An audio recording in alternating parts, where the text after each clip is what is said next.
বন্ধুরা, আজকে আমি শোনাবো ফ্রি ফায়ারের সেই নতুন পিক এলাকার এমন এক ভয়ঙ্কর কাহিনী যা শুধু গেম না, বাস্তবে এক ছেলেকে পাগল করে দিয়েছে।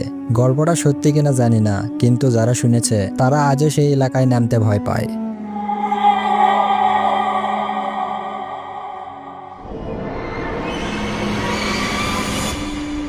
গল্পটা শুরু হয় 2024 সালে এপ্রিল মাসে। একটি গেমার ছিল, নাম ছিল রাতুল। ওর অভ্যাস ছিল গভীর রাতে কাস্টম রুম খুলে একা একা পিকে ঘুরে বেড়ানো।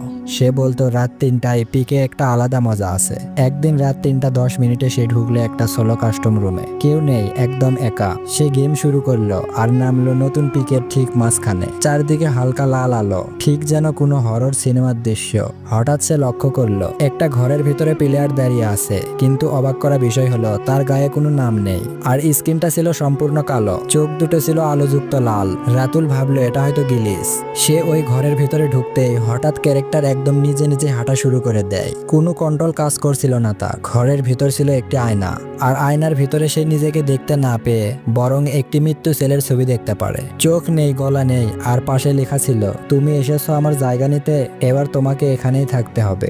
এরপরে তার স্কিন পুরা কালো হয়ে যায় আর গেম ক্রাশ করে সেখান থেকে বেরিয়ে যায়। তবে ভয় এখানেই শেষ নেই। পরের দিন রাতুলের বন্ধুরা দেখে তার ফ্রি ফায়ার প্রোফাইলের নাম বদলে গেছে। তার ফ্রি ফায়ার আইডির নাম হয়ে গেছে গোস্ট অফ পিক, আর প্রোফাইলে সে আয়নার ছবি। আর যতবার ওর বন্ধুরা প্রোফাইলে ঢুকতো তারা শুনতো একটি ভয়ানক গলা ফিসফিস করে বলছে, রাত 3টায় পিকে এসো, এবার তুমিও চিরদিন থাকবে। এরপরে রাতুল পুরোপুরি উধাও হয়ে যায় অনলাইন থেকে। তার ফেসবুক, ইনস্টাগ্রাম, এমনকি ফ্রি ফায়ার আইডিতেও আর কখনো তাকে অ্যাক্টিভ দেখা যায়নি। অনেকেই বলে ওর সাথে যা ঘটেছে সেটা গেমের মধ্যে নয়, এটি ওর জীবনে ঘটেছে। পিক এখন শুধু একটি জায়গা না, এটা এক অভিশপ্ত স্থান যেখানকার ভূত সবসময় নতুন প্রাণ খুঁজে বেড়ায়। তাই বন্ধুরা, তুমি যদি কাস্টম রুমে একা পিকে নামো আর হঠাৎ করে সেই আয়না তোমার সামনে আসে, কিন্তু তুমি নিজেকে না দেখে একটি মৃত ব্যক্তিকে দেখতে পাও, তাহলে বুঝে নিও এবার তোমার পালা এসেছে।